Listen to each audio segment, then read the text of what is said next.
Voilà. Eh bien, ça me fait plaisir de vous retrouver. Et c'est parti pour une nouvelle année scolaire. Nous sommes en septembre.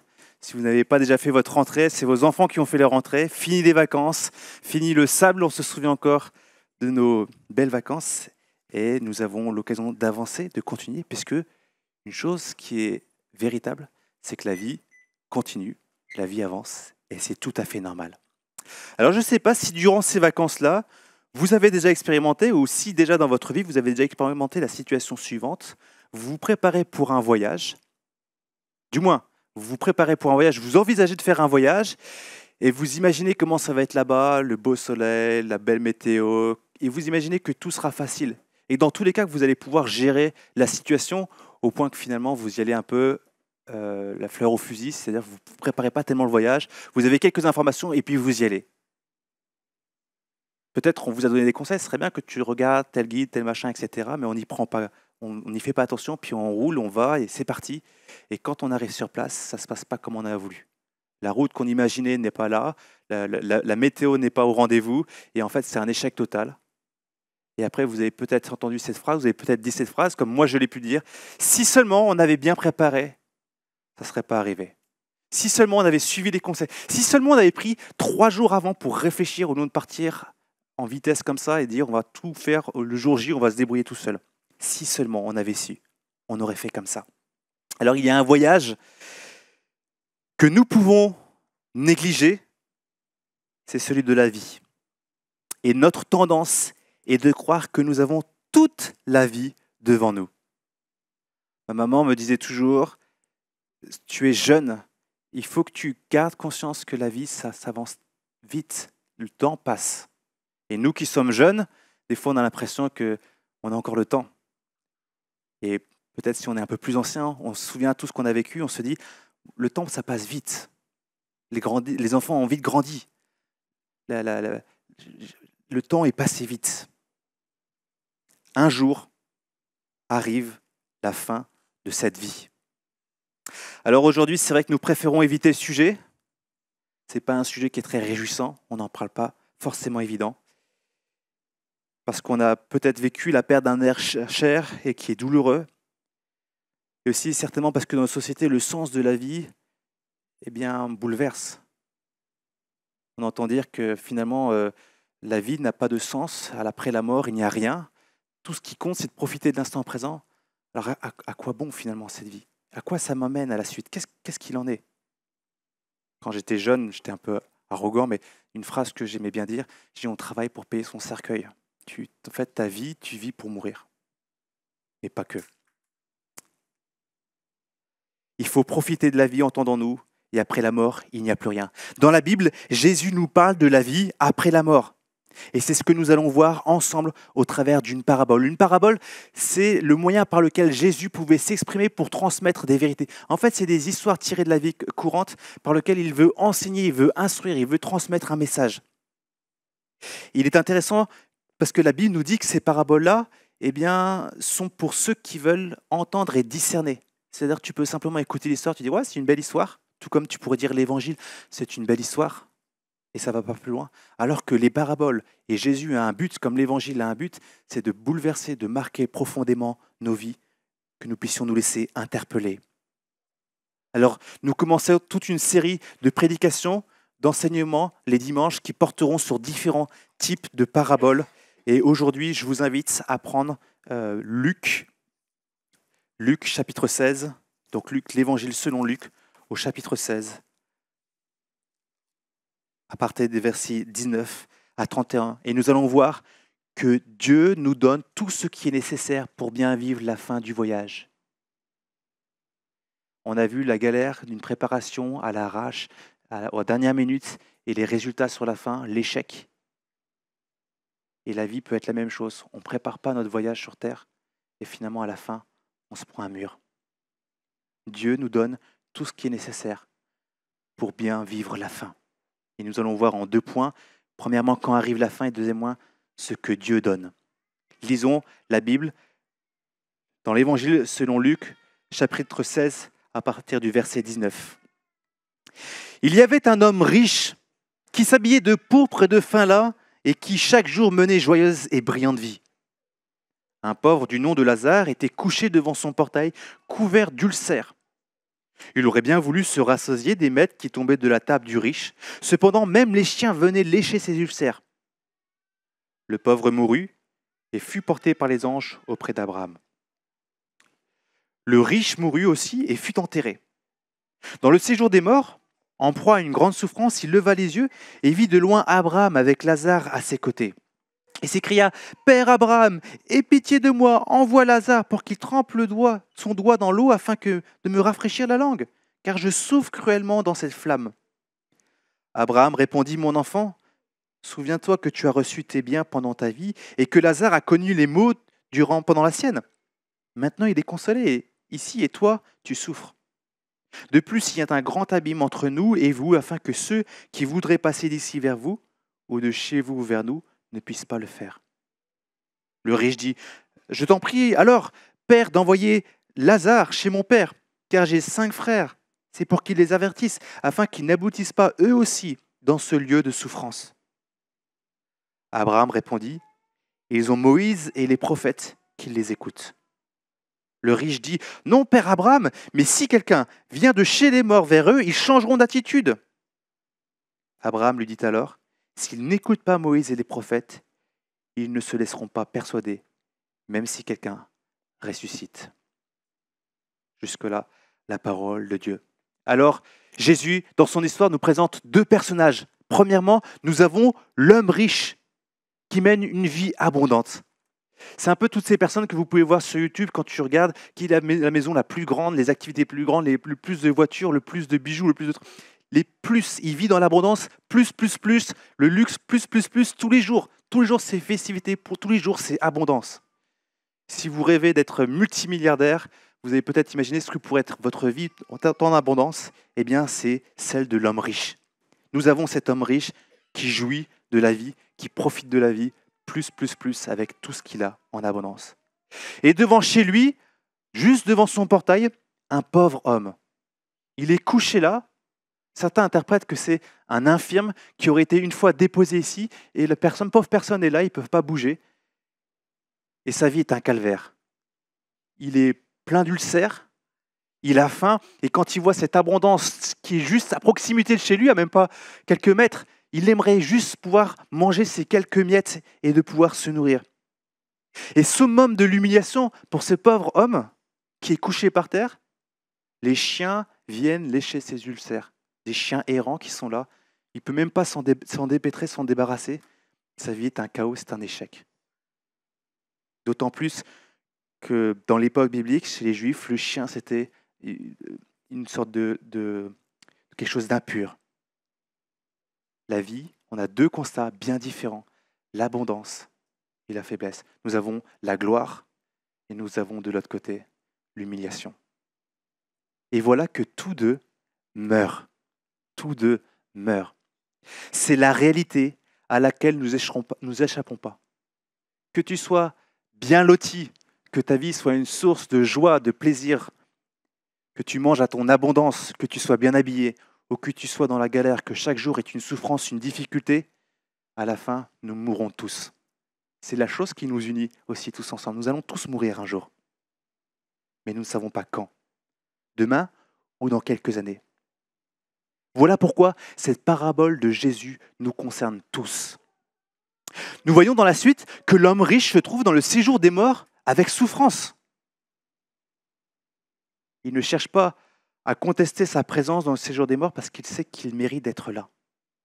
Le séjour des morts, c'est l'enfer, décrit comme un feu qui ne s'éteint pas. Là où il y a des pleurs et des grincements de dents, un endroit de honte éternelle. C'est donc une situation terrible. Non pas un endroit où paisiblement vous pourrez jouer aux cartes avec le diable. C'est déjà ce que j'ai entendu dire. Oh, moi, si je vais en enfer, peu importe. Comme ça, je jouerai des plaisirs du monde et puis je jouerai aux cartes avec le diable. C'est bel et bien un endroit terrible. Un endroit qui est vraiment terrible, dans lequel la souffrance continue. Une éternelle conscience, loin de Dieu. Loin de la bonté de Dieu. Et de l'autre côté, nous avons Lazare, ce pauvre, qui est avec Abraham, dans le repos. Si je vous dis du repos, qu'est-ce que ça peut évoquer pour vous? Quand j'étais jeune, le repos pour moi, c'était un bon gros canapé en cuir sur lequel tu t'installes et dans lequel tu peux souffler. Tu es à l'aise. Le repos, cette petite plage de cocotiers, le sable fin, le repos, la sécurité, la paix, pas de contraintes, pas de difficultés. Nous sommes, Lazare est dans le repos. Et pour ceux qui écoutent cette parabole, la finalité éternelle de ces deux hommes est complètement choquante parce qu'elle ne correspond pas aux croyances populaires de l'époque. À l'époque, la richesse d'un homme était considérée comme une bénédiction de Dieu pour les Juifs. Et Jésus avait déjà troublé ses disciples en disant, en Luc 18, chapitre 18, verset 24, qu'il est difficile à ceux qui ont des richesses d'entrer dans le royaume de Dieu, d'être auprès de Dieu. Et les disciples s'étaient alors étonnés, ils avaient répondu, mais qui donc peut être sauvé? Si le riche qui est béni n'est pas sauvé, comment nous, on peut être sauvé? Qui peut être sauvé? Et la pauvreté, de l'autre côté, la pauvreté et la maladie étaient considérées comme la conséquence de la malédiction de Dieu. Les disciples illustrent bien cette croyance en demandant à Jésus, en désignant un pauvre mendiant, souvenez-vous, il n'y a pas si longtemps, en Jean chapitre 9, verset 2, « Maître, qui a péché, cet homme ou ses parents ?» Véritablement une croyance que dans la situation dans laquelle tu es, tu es soit béni, soit maudit. Et voilà celui que l'on imaginait au ciel est en enfer. Et celui qu'on imaginait en enfer est au ciel. D'autant plus que Lazare, celui qui était négligé de tous, est maintenant à la place d'honneur auprès d'Abraham, l'ancêtre des Juifs. Alors nous comprenons la valeur du nom d'Abraham que Jésus lui a donné, qui signifie « celui que Dieu a secouru ». Il est aussi intéressant de noter qu'Abraham était un homme plein de richesses, et Jésus parlait de la difficulté des riches pour rejoindre le ciel, mais il n'a jamais dit que c'était impossible. Donc si vous êtes riche, ne vous inquiétez pas. Ce n'est pas la richesse ou la pauvreté qui est signe de notre salut en Jésus. Jésus déclare que beaucoup seront étonnés de se retrouver en enfer. Vous connaissez cette parole, ce n'est pas parce que tu dis Seigneur, Seigneur, ce n'est pas ceux qui disent Seigneur, Seigneur. Étant donné tout ce qu'ils ont fait de leur vivant. Il y avait des personnes qui étaient admirables de tous les signes, de toute leur religiosité. On aurait pensé qu'ils iraient au ciel, mais ils sont loin de Dieu. Véritablement, ces personnes ont le profil des personnes qui méritent d'aller au ciel. Et nous serons certainement bien étonnés. Ce n'est pas ceux que l'on croit aller au ciel qui iront au ciel. Et ce n'est pas ceux que nous croyons qui iront en enfer qui iront en enfer. L'homme riche, en voyant Lazare auprès d'Abraham, émet une première requête. Souffrant, il souhaite des gouttes d'eau du doigt de Lazare. Je trempe mon doigt dans l'eau jusqu'à ce que j'arrive à toi. 1, 2, 3, et voilà. Désaltère-toi, bon courage. Finalement, ça reste si petit. On aurait pu imaginer qu'il aurait pu demander sa délivrance. Hey, Abraham, tu t'es trompé, moi je devrais plutôt être là-bas, on a inversé les rôles, c'est plutôt Lazare. Et non, il ne désire qu'un faible réconfort dans sa situation qu'il ne conteste pas. Et vous remarquerez peut-être que ce doigt trempé dans l'eau nous fait penser aux miettes que désirait Lazare. L'homme riche demande ce que d'une certaine manière Lazare lui demandait autrefois. Nous remarquons que les rôles sont complètement inversés. Et même ici, en enfer, cet homme riche considère toujours comme Lazare comme étant son larbin, le dénigrant complètement. Il le reconnaît, c'est Lazare. Mais Lazare doit faire ça pour moi. Lazare, allez au boulot. Toujours méritant. Nous voyons aussi qu'en appelant Abraham « mon père », nous pouvons imaginer que l'homme riche avait certainement une vie religieuse. En tout cas, il utilise cette appellation pour appuyer ses requêtes. Ne fait-il pas partie du peuple béni de Dieu? Là encore, Jésus bouleverse les conceptions erronées de l'époque. À l'époque, en effet, la simple appartenance à la descendance d'Abraham procurait une sécurité spirituelle. C'est bon, je fais partie du peuple. Ne font-ils pas partie du peuple de Dieu? Et Jean-Baptiste, lorsqu'il parle du jugement à venir, avertit de l'insuffisance et du danger de cette conception. Nous lisons en Matthieu chapitre 3, verset 9, « Ne vous avisez pas de dire en vous-même, nous avons Abraham pour ancêtre. » Alors pour nous aussi, ne nous avisons pas en nous-mêmes de nous dire, mais je viens d'une famille chrétienne. J'irai auprès de Dieu parce que papa, maman croient en Dieu. Ou j'irai auprès de Dieu parce que je viens à l'église. Ou j'irai auprès de Dieu parce qu'aujourd'hui je suis à l'église et que j'entends une prédication et que j'hoche la tête pour dire que c'est bien. Nous n'irons pas tous au paradis, comme le chante Michel Polnareff.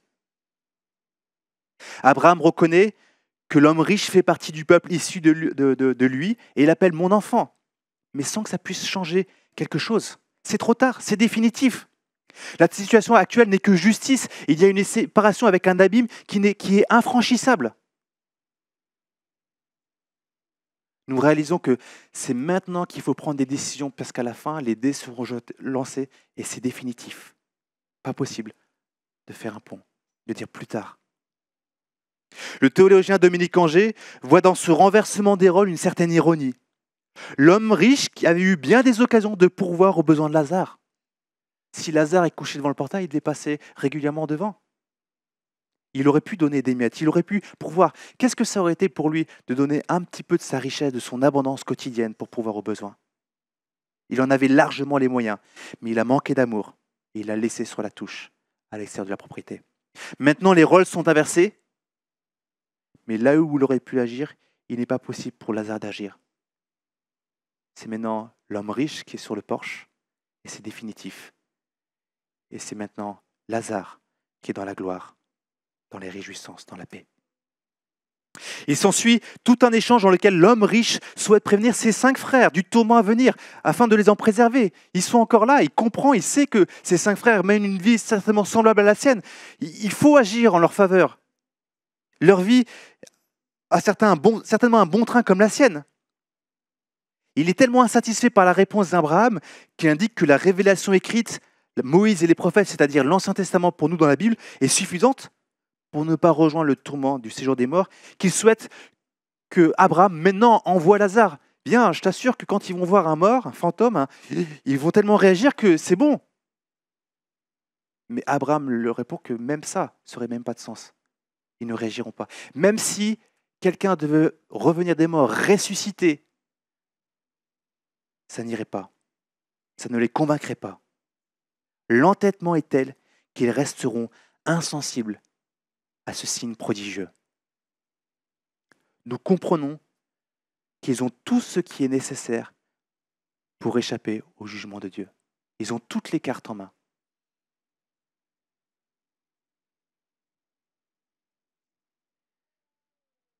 Regardons maintenant notre deuxième point, parce que si je ne vous l'ai pas dit, on était dans le premier point de la prédication.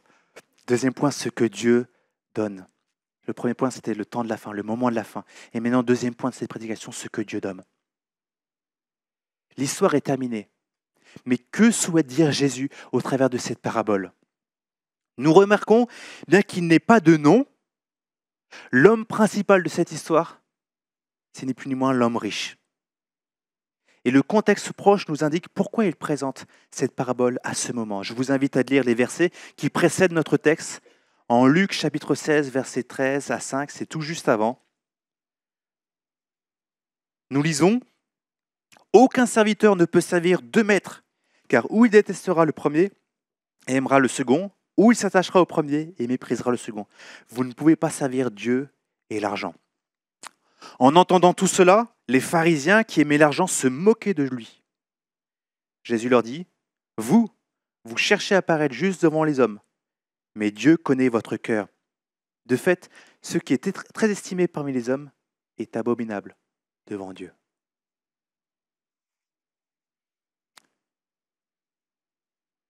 La parole de Jésus pique au vif les pharisiens. Ce sont des religieux très stricts qui ont une influence importante. Ils paraissent comme les plus droits, les plus consacrés aux observances rituelles. Ils se croient justes et sont persuadés, comme beaucoup, qui les voient, qu'ils iront au ciel, qu'ils sont agréables à Dieu. Pourtant, leurs motivations sont tournées vers le profit financier et vers la reconnaissance de leur justice vis-à-vis des hommes.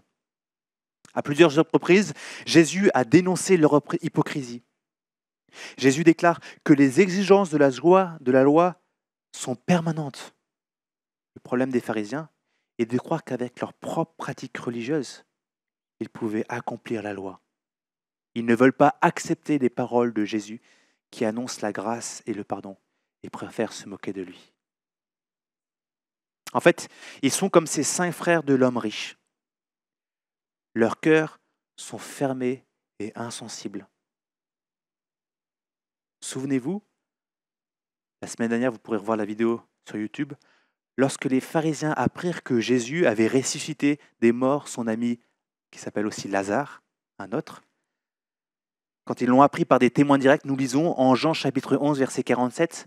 « Alors les chefs des prêtres et les pharisiens rassemblèrent le Sanhédrin et dirent « Qu'allons-nous faire ? En effet, cet homme fait beaucoup de signes miraculeux. Si nous le laissons faire, tous croiront en lui et les Romains viendront détruire notre ville et notre nation. » Ils ont un signe flagrant. Lazare qui ressuscite, Lazare qui est vivant, que tout le monde sait qu'il est mort. Il y a plein de témoins qui disent « On l'a vu ». Mais ils ne veulent pas croire. Ce qui compte pour eux, c'est leur gloire, leur sécurité. Ces responsables qui nient la résurrection flagrante de Lazare vont aussi nier la résurrection de Jésus-Christ. Et ils chercheront à faire taire le témoignage des disciples. Pourtant, ici, Jésus annonce une destinée terrifiante, mais avec plein de bonté. Parce que finalement, si les pharisiens qui écoutent cette histoire sont comme ces 5 frères qui ont encore cette occasion d'entendre la parole, en fait, ils ont encore l'occasion de pouvoir se repentir, de pouvoir saisir ce que Dieu leur enseigne, leur interpelle. Nous qui sommes encore peut-être comme ces 5 frères, peut-être pas avec la même vie, Dieu nous interpelle encore aujourd'hui pour dire que nous avons une chance à saisir. Nous avons tout ce qui est nécessaire pour bien finir la fin, pour être avec lui. Cette parabole nous reprend et nous invite à prendre des décisions. Ce n'est pas notre réussite qui nous sauve. Ce n'est pas ma vie pleine de galères qui me permettra de trouver du réconfort en étant sauvé. Ce n'est pas notre pratique religieuse qui nous sauve. Ce n'est pas parce que tu viens ici à l'église, que tu lis ta Bible, que tu pries, que tu chantes, que tu dis que tu es chrétien qui te sauvera. Ce n'est pas notre amour pour les autres, notre gentillesse, notre générosité qui nous sauve.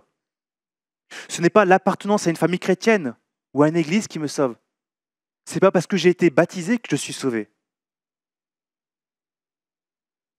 C'est par grâce en Jésus-Christ.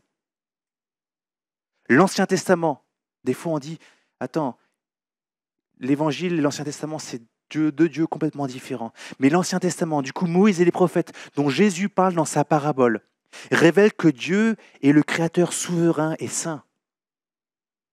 L'humanité très rapidement a choisi de vivre par elle-même en se rebellant contre son Créateur. Et le mal profondément enraciné s'oppose à Dieu. La mort est la conséquence du péché. Et Dieu s'élève en juge et appelle à la repentance, c'est-à-dire au changement d'attitude, la considération que le choix, la décision, la vie est contraire à ce que Dieu veut et appelle à se détourner pour vivre d'une vie qui honore Dieu, cohérente.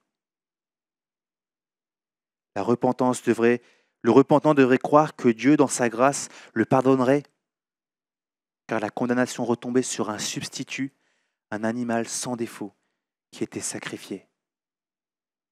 Et dès l'Ancien Testament, on attendait un sacrifice bien plus important qui devait venir, Jésus-Christ, qui est le sacrifice ultime. Il est le Messie dont parle l'Ancien Testament. Jésus, Dieu, fait homme à la croix, a pris sur lui le châtiment qui nous revient à cause de notre péché, de mon péché, moi, Jonathan, de votre péché, de vous individuellement. Il est mort pour nous. Ressuscité, il assure la pleine victoire sur le péché. Et son sacrifice est pour tous ceux qui reconnaissent leur péché, saisissent par la foi en la mort et la résurrection le salut que Dieu donne. Ce n'est pas en fonction des œuvres personnelles, ce n'est pas méritoire parce qu'on aurait été mieux que les autres, mais en fonction de la grâce de Dieu. Et Jésus nous donne aujourd'hui la grâce d'entendre son appel. Alors ne remettons pas à demain. Nous avons tendance à entendre aussi que l'enfer n'est pas juste. C'est mal considéré Dieu. Nous l'avons vu déjà ce matin, Dieu est saint, il n'y a en lui aucun mal. Il n'est pas un homme qui se laisse corrompre, il n'est pas un homme qui dit mince, je me suis trompé, désolé de t'avoir enfermé pendant 40 ans de ta vie. On règle ça, comme on pourrait voir actuellement dans nos médias. Il est parfait dans tout ce qu'il fait, son jugement est juste. Il ne se laisse pas corrompre. Alors il ne peut laisser impunir le coupable. Tout comme lorsqu'une quelque chose nous arrive, on ne dit pas juste oui, ça va bien, t'as embouti ma voiture volontairement, c'est pas grave, je t'aime quand même. On attend qu'il y ait un jugement, qu'il y ait réparation. C'est notre propre instinct. Face à l'injustice, nous souhaitons un jugement. Ce qui dérange aussi, c'est qu'une personne ayant fait les pires choses, qui se repent et croit en Jésus-Christ, puisse être au ciel dans le repos, alors qu'une personne qui aura eu une vie gentille, généreuse et affectueuse, mais qui ne se repent pas et ne croit pas en Jésus-Christ, se retrouve en enfer. Et je me souviens d'un ami qui me disait, mais j'ai jamais rien fait de mal, ma vie est bien. Pourquoi je devrais aller en enfer? Pourquoi je devrais être séparé de Dieu? Jésus appelle l'un comme l'autre à la repentance. Nous devons saisir que par nature, chaque être humain, moi, vous, chacun d'entre nous, le plus gentil, le plus terrible, est éloigné de Dieu, est séparé de Dieu, condamnable devant Dieu. En effet, les conséquences de nos actes ont une portée qui est complètement différente. La gravité est différente néanmoins. De par notre nature, nous sommes totalement séparés, éloignés de Dieu, condamnables devant Dieu. Personne ne cherche Dieu et lui rend l'honneur qui lui revient. Qui peut prétendre atteindre les ordonnances de Dieu? C'est ce que nous lisait Salomon. Qui peut être juste? Qui peut se tenir juste?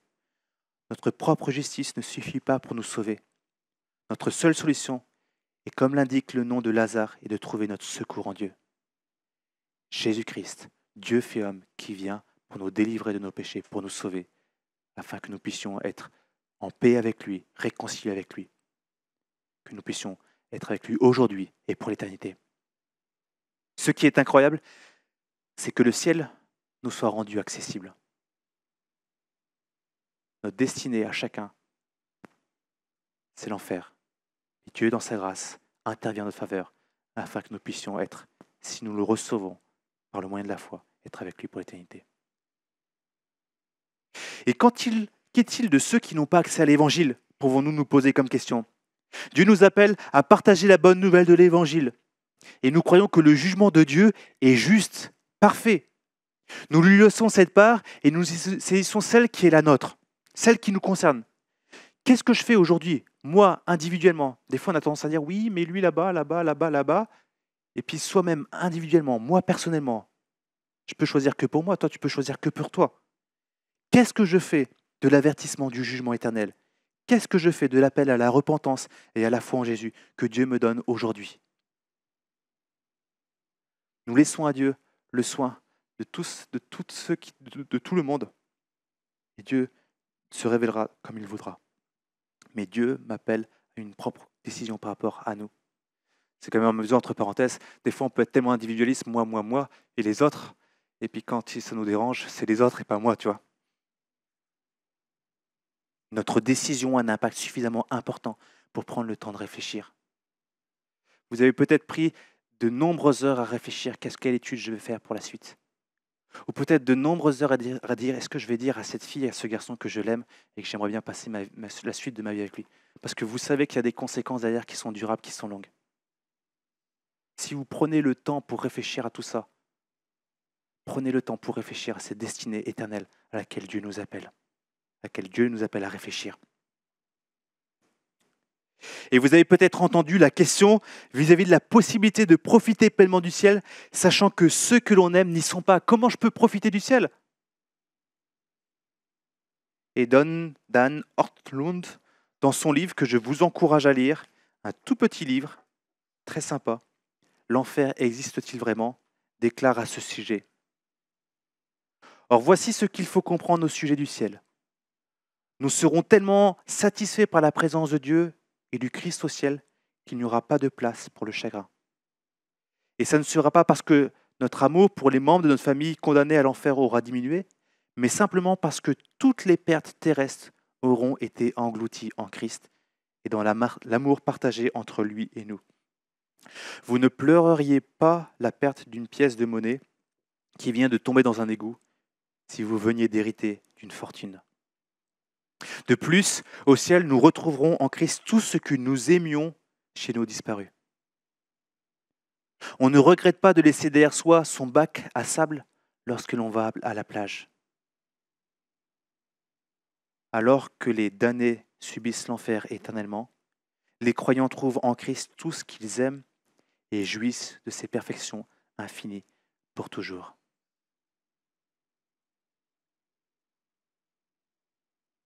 Nous avons ici une belle responsabilité. Soyons assurés qu'en Christ, nous avons tout pleinement et que nous serons pleinement comblés en lui. Mais si Jésus annonce ici cette parabole, c'est pas simplement pour, on va dire, un esprit sadique, comme on pourrait dire, comme Abraham aurait pu faire. Ah, t'es là, en fait, t'es foutu, t'es dans une souffrance éternelle et tu resteras là. Mais Jésus intervient, inverti du vivant pour dire, vous avez maintenant l'occasion de vous repentir et de venir à moi. Jésus est celui qui va lui-même ressusciter, venir d'entre les morts et se manifester. Aujourd'hui, nous avons une décision à prendre pour nous-mêmes, et Christ nous invite aussi à partager cette bonne nouvelle, la bonne nouvelle du salut, de la paix en Jésus-Christ. Si nous devons conclure maintenant, il y a déjà beaucoup d'interpellations. J'espère que ça ne nous laissera pas simplement tranquillement rentrer à la maison en disant bon, qu'est-ce que je vais faire du reste, mais qu'on pourra réellement réfléchir à tout ça. Nous voyons qu'au travers de cette parabole, Jésus nous invite à sonder nos croyances. Même si ça fait des années que dans l'Église, où t'en es réellement? Qu'est-ce qui motive ton cœur? Quel est ton Dieu? Quelles sont tes motivations les plus profondes? Il ne suffit pas de dire Seigneur, Seigneur, de faire des belles paroles, de faire des prédications, de venir à l'église, de faire la technique, la louange, je ne sais quoi. Mais c'est celui qui a accompli la volonté, celui qui est soumis, repentant, marche à la suite de Christ comme un disciple. Si Jésus parle tant de l'enfer, ce n'est pas simplement, comme je l'ai dit, pour se réjouir de la perdition. Nous savons que Jésus vient pour sauver, vient pour intervenir. Nous savons que la lumière brille dans les ténèbres, mais que les ténèbres ne l'ont pas reçue. Ne négligeons pas parler de l'enfer lorsque nous présentons l'Évangile. La grande mode chez les chrétiens, c'est de pouvoir négliger l'enfer. Ça nous dérange parce que c'est pas vendeur. Ça vend pas du rêve du tout. Donc on veut juste mettre tout ce qui est beau, l'amour de Dieu, etc. Pourtant, Jésus lui-même en parle de cette perdition. C'est un avertissement qui devrait nous prendre de crainte et qui devrait, je ne vais pas dire nous angoisser, nous attrister pour ceux qui sont loin, sachant qu'ils sont morts, dont la conséquence éternelle sera la séparation, l'enfer éternel. Et comment vivons-nous aujourd'hui? Est-ce dans la perspective de l'éternité? Ou bien nous nous accrochons à profiter de la vie? Je profite de la vie. J'ai mon beau manteau, je fais la fête, je mange à ma faim. Qu'importe les autres. Tout ce qui compte, c'est moi, mon propre profit, mes propres biens. Dieu nous donne tout ce qui est nécessaire pour bien vivre la fin. Vous êtes un peu comme ces vacances, vous prévoyez votre voyage.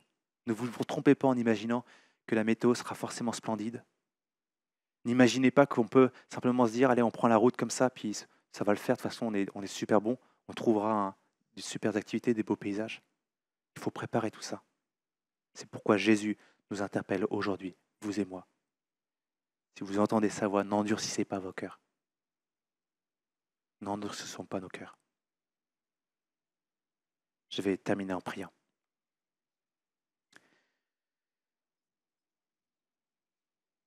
Seigneur Dieu, eh bien, nous voulons nous tenir humblement devant toi. Nous reconnaissons notre faiblesse naturelle qui nous fait te repousser, qui nous éloigne de toi, qui te déshonore et qui est condamnable. Nous reconnaissons notre faiblesse et que notre destinée éternelle d'être dans le jugement éternel est légitime contre nous. Nous sommes reconnaissants jusqu'au travers de la Bible, au travers de ta parole, tu te révèles et tu montres que dans toute ta grandeur, dans toute ta bonté, dès le début de ta parole, tu annonces la venue d'un sauveur, une délivrance. Merci parce que tu interviens avec puissance. Merci parce que tu te donnes toi-même par amour pour nous délivrer. Merci parce que tu es celui qui nous interpelle et qui nous convainc, qui fait naître en nous la foi. Et Seigneur Dieu, je prie que nos cœurs, à chacun d'entre nous présents, puisque tu nous invites aujourd'hui à réfléchir à tout ça, à prendre position, ne soient pas des cœurs durs, fermés, éloignés de toi, et que nous puissions nous laisser toucher par ta parole, que nous puissions nous laisser interpeller, que nous puissions saisir ce que tu dis afin de vivre avec toi aujourd'hui et pour l'éternité, en paix, réconcilié avec toi, pardonné. Nous reconnaissons la grandeur de ton sacrifice, nous reconnaissons la grandeur de ta grâce, et nous voulons vivre dans la reconnaissance, dans la cohérence. Nous voulons vivre tout cela en débordant de joie pour rendre témoignage, pour partager cette bonne nouvelle. Nous ne voulons pas garder cela pour nous, mais nous voulons partager, comme tout nous le demande également. Seigneur Dieu, garde-nous en toutes choses et donne-nous de persévérer dans la foi. Amen.